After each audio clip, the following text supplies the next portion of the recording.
दोस्तों, अगर आप एक यूपी पॉलिटेक्निक या फिर किसी भी स्टेट पॉलिटेक्निक एंट्रेंस एग्ज़ाम के स्टूडेंट हैं एंड प्रिपरेशन कर रहे हैं अपने इस एंट्रेंस एग्जामिनेशन को देने के लिए, सो आज आप इस वीडियो को शुरू से लेकर लास्ट तक ज़रूर देखिएगा, क्योंकि इस वीडियो में हम बताने वाले हैं आपको 10 ऐसे मोस्ट इंपॉर्टेंट फिज़िक्स के क्वेश्चन जो आपके पॉलिटेक्निक एंट्रेंस एग्जामिनेशन के लिए काफ़ी ज़्यादा इंपॉर्टेंट एंड आपके लिए हेल्पफुल हो सकते हैं।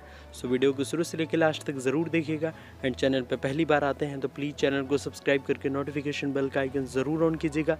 इससे क्या होगा दोस्त कि इससे हमारे फ्यूचर में आने वाली सभी वीडियोस की नोटिफिकेशन आपको सबसे पहले मिला करेंगी। तो नमस्कार दोस्तों, मैं हूँ रोशन और स्वागत है आप सभी का पांडे जी टेक्निकल में।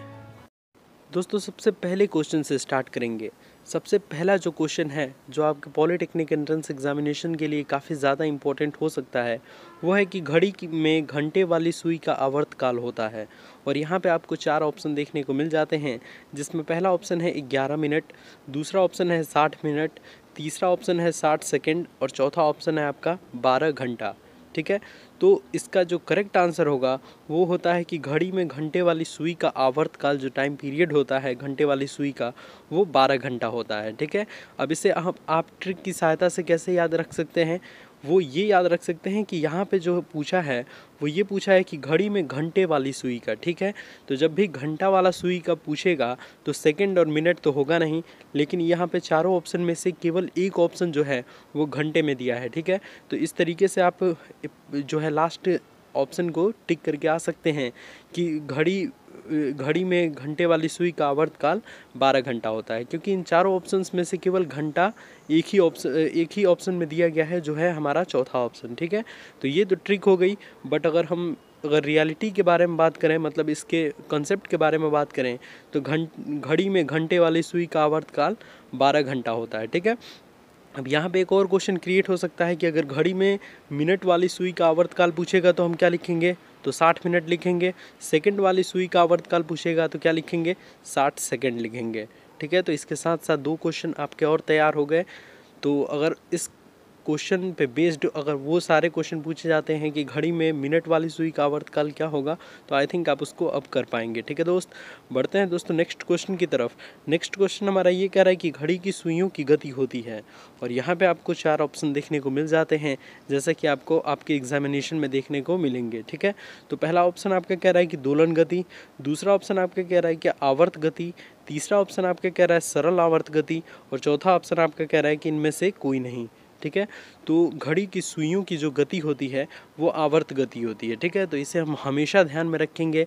ये क्वेश्चन आपके लिए काफ़ी ज़्यादा इम्पोर्टेंट है। ठीक है, इस बार आ सकता है या फिर बहुत बार जो है वो आपके कॉम्पिटिटिव एग्जामिनेशन में ये पूछा गया है। ठीक है, तो ये ध्यान रखिएगा कि घड़ी की सुइयों की गति आवर्ती गति होती है, आवर्त गति होती है। तो ऑप्शन नंबर बी जो होगा वो हमारा यहाँ पे करेक्ट आंसर हो जाएगा। ठीक है दोस्तों, बढ़ते हैं हम अपने नेक्स्ट क्वेश्चन की तरफ। नेक्स्ट क्वेश्चन हमारा ये कह रहा है कि सरल आवर्त गति करते हुए एक कण की साम्य स्थिति से 4 सेंटीमीटर दूरी पर त्वरण 16 सेंटीमीटर प्रति सेकंड स्क्वायर है, इसका आवर्तकाल होगा। और यहाँ पे जैसा कि आपको 4 ऑप्शन मिलता है, इसीलिए यहाँ पे 4 ऑप्शन आपको देखने को मिल जाते हैं। पहला ऑप्शन आपका है 3.14 सेकेंड, दूसरा ऑप्शन है आपका 31.4 सेकेंड, तीसरा ऑप्शन है आपका 0.314 सेकेंड, और चौथा ऑप्शन है आपका इनमें से कोई नहीं। ठीक है, तो जैसा कि आप यहाँ पे क्वेश्चन में देख पा रहे होंगे, क्वेश्चन में देखने से आपको ये पता लगता है कि 2 जो है वो चीज़ें हमको दे रखी हैं। एक तो विस्थापन जो 4 सेंटीमीटर है, और एक त्वरण जो हमारा 16 सेंटीमीटर है। ठीक है, तो आपको ये ध्यान में रखना होगा दोस्त कि जो इंट्रेंस में क्वेश्चंस पूछे जाते हैं, न्यूमेरिकल्स पूछे जाते हैं, वो ज़्यादा जो है वो लॉन्ग नहीं होते हैं, उसे शॉर्ट में ही हम सॉल्व कर सकते हैं, या फिर किसी ट्रिक के माध्यम से बहुत ज़्यादा शॉर्ट में उसे सॉल्व कर सकते हैं। ठीक है, तो ये मान के आप चलिएगा, और ज़्यादा से ज़्यादा जो है वो टाइम एक ही क्वेश्चन पे न दीजिएगा। आपको सभी क्वेश्चन करने हैं, क्योंकि आपको मार्क्स जो है वो ज़्यादा लाने हैं अपने इंट्रेंस में। ठीक है, सो इस टाइप के क्वेश्चन को आप ध्यान में रखिएगा कि बहुत छोटे में सॉल्व हो जाएंगे। ठीक है, इसमें दोस्तों दिया है हमारा क्या क्या दे रखा है, विस्थापन बराबर 4 सेंटीमीटर दे रखा है, और त्वरण बराबर हमारा दे रखा है कितना, 16 सेंटीमीटर प्रति सेकंड स्क्वायर। ठीक है। तो हमको क्या पूछ रहा है, आवर्तकाल। तो आवर्तकाल का सूत्र हम जानते हैं कि t बराबर 2 पाई और अंडर रूट में विस्थापन अपान त्वरण होता है, ठीक है। तो सारी वैल्यूज़ हम रख देंगे, हमको पता है। तो t equal to 2 pi under root में, ठीक है, विस्थापन की जगह पे 4 रख देंगे और त्वरण की जगह पे 16 रख देंगे। इसे सॉल्व करेंगे तो 4 चौको 16, 1/4 हो जाएगा और 1/4 को हम रूट से बाहर निकालेंगे तो 1/2 हो जाएगा। तो नीचे वाला 2 ऊपर वाला 2 से कट जाएगा तो केवल बचेगा t इक्वल टू पाई।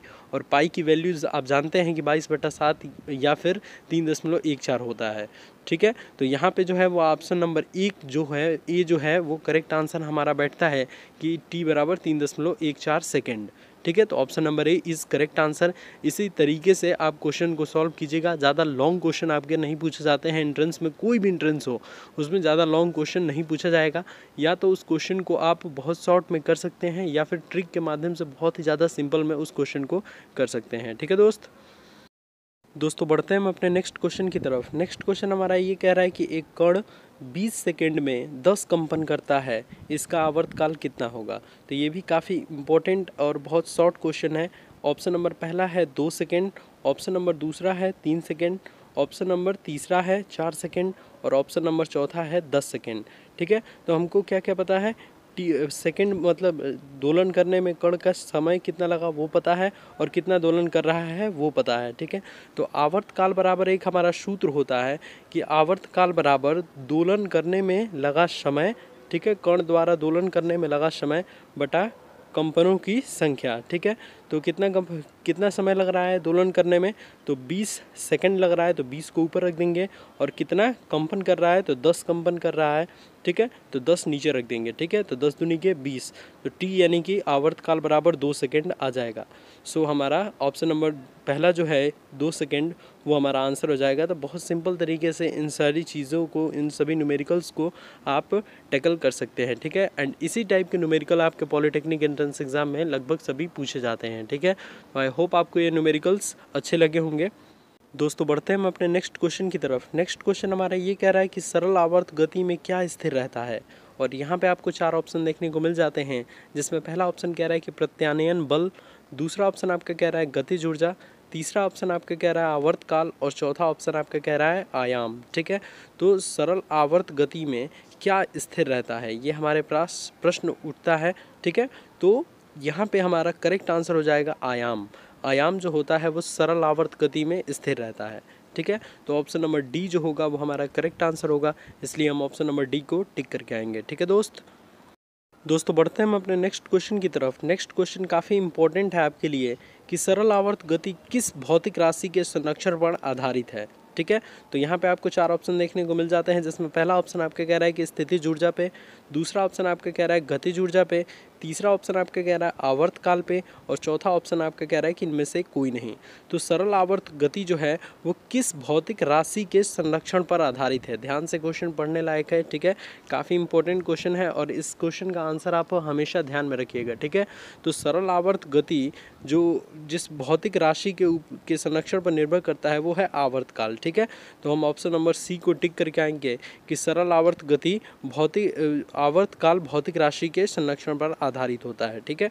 तो ऑप्शन नंबर सी जो होगा वो हमारा करेक्ट आंसर होगा, इसलिए हम ऑप्शन नंबर सी को टिक करके आएंगे, ठीक है दोस्तों बढ़ते हैं हम अपने नेक्स्ट क्वेश्चन की तरफ। नेक्स्ट क्वेश्चन हमारा काफ़ी इंपॉर्टेंट है आपके पॉलिटेक्निक एंट्रेंस एग्जामिनेशन के लिए कि विस्थापन का मान बढ़ाने से दोलन का आवर्तकाल क्या होता है, ठीक है।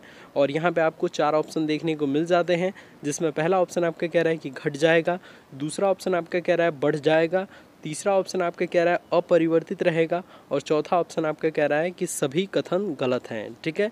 तो विस्थापन जो है वो हमेशा आवर्तकाल के वर्गमूल के समानुपाती होता है, इसे हमें ध्यान रखना है, ठीक है। क्योंकि हम जानते हैं formula t equal to 2 pi under root में विस्थापन अपान त्वरण, ठीक है।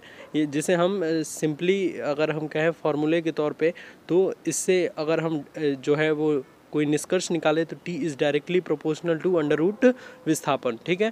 तो इसीलिए हमारा विस्थापन के समानुपाती होगा। तो विस्थापन का मान जब हम बढ़ाएंगे तो आवर्तकाल का मान जो है वो बढ़ जाएगा, ठीक है। तो ऑप्शन नंबर बी जो होगा वो हमारा करेक्ट आंसर होगा कि बढ़ जाएगा। विस्थापन का मान बढ़ाने से दोलन का आवर्तकाल बढ़ जाता है। तो आई थिंक आपको ये क्वेश्चन क्लियर हुआ होगा, ठीक है दोस्तों बढ़ते हैं हम अपने नेक्स्ट इंपॉर्टेंट क्वेश्चन की तरफ, जो हमारे प्रीवियस क्वेश्चन की तरह ही है कि त्वरण का मान बढ़ाने पर आवर्तकाल का मान क्या होता है।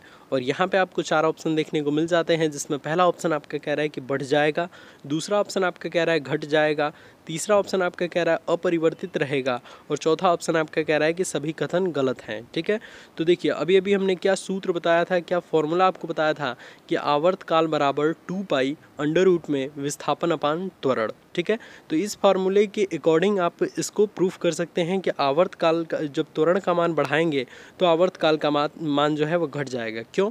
क्योंकि आवर्तकाल जो है वो त्वरण के व्युत्क्रमानुपाती होता है। ठीक है, उल्टा संबंध होता है इसमें। ठीक है, तो एक को बढ़ाएंगे तो दूसरा घट जाएगा। ठीक है, तो इसे हम कैसे एक्सप्लेन कर सकते हैं कि जब त्वरण का मान बढ़ाएंगे तो आवर्तकाल का मान हमारा घट जाएगा। किस सूत्र से? आवर्तकाल बराबर 2 पाई अंडर रूट में विस्थापन अपान त्वरण। ठीक है, तो ये भी हम कह सकते हैं कि आवर्तकाल जो है वो त्वरण के वर्गमूल के व्युत्क्रमानुपाती होता है। ठीक है, तो इसे आप ध्यान में रखेंगे हमेशा। इस फॉर्मूले के अकॉर्डिंग हम इस क्वेश्चन को बहुत आसानी से कर लिए। ठीक है, तो ऑप्शन नंबर बी जो होगा वो हमारा करेक्ट आंसर हो जाएगा कि त्वरण का मान बढ़ाने पर आवर्तकाल का मान घट जाएगा। ठीक है दोस्तों बढ़ते हैं हम अपने नेक्स्ट क्वेश्चन की तरफ। नेक्स्ट क्वेश्चन हमारा काफ़ी इंपॉर्टेंट एंड इंटरेस्टिंग है। ये आपको क्वेश्चन सुनने में और फिर समझने में भी बहुत आसानी होगी और बहुत ज़्यादा इंपॉर्टेंट क्वेश्चन है। ठीक है, ये क्वेश्चन कह रहा है कि वायु में जलवाष्प की मात्रा बढ़ने पर ध्वनि का वेग पहले से हो जाता है। और ऑप्शन यहाँ पे 4 ऑप्शन आपको देखने को मिल जाते हैं, जिसमें पहला ऑप्शन कह रहा है कि अधिक हो जाता है, दूसरा ऑप्शन कम हो जाता है, तीसरा ऑप्शन पहले जैसा ही होता है, और चौथा ऑप्शन आपका है इनमें से कोई नहीं।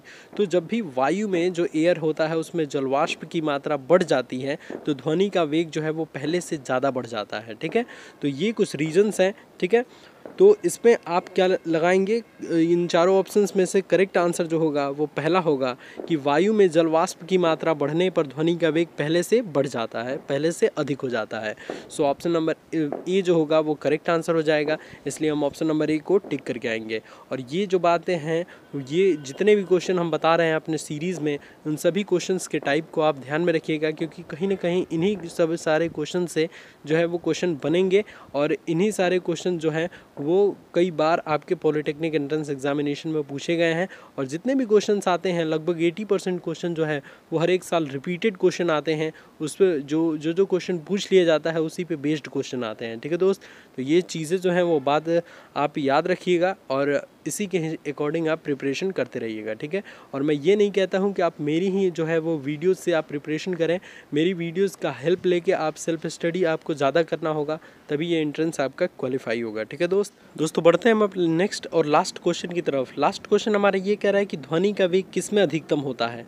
और यहाँ पे आपको 4 ऑप्शन देखने को मिल जाते हैं, जिसमें पहला ऑप्शन आपका कह रहा है कि जल में, दूसरा ऑप्शन आपका कह रहा है हवा में, तीसरा ऑप्शन आपका कह रहा है कि स्टील में, और चौथा ऑप्शन आपका कह रहा है निर्वात में। ठीक है, तो ध्वनि का वेग जो होता है वो सर्वाधिक जो होता है वो स्टील में होता है। ठीक है, तो इसे आपको ध्यान में रखना है कि जब भी ध्वनि की वेग की बात की जाएगी तो सबसे ज़्यादा जो है वो स्टील में होता है। ठीक है, और ठोस द्रव गैस में अगर बात की जाए तो सबसे तेज़ जो है वो ठोस में जो है साउंड ट्रेवल करता है, उसके बाद द्रव में, उसके बाद सबसे लास्ट में गैस में होता है।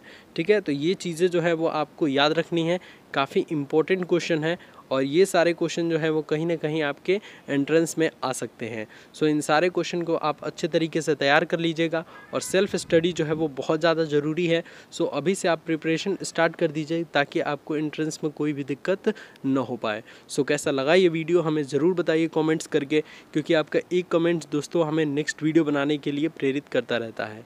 धन्यवाद दोस्तों, जय हिंद, जय भारत।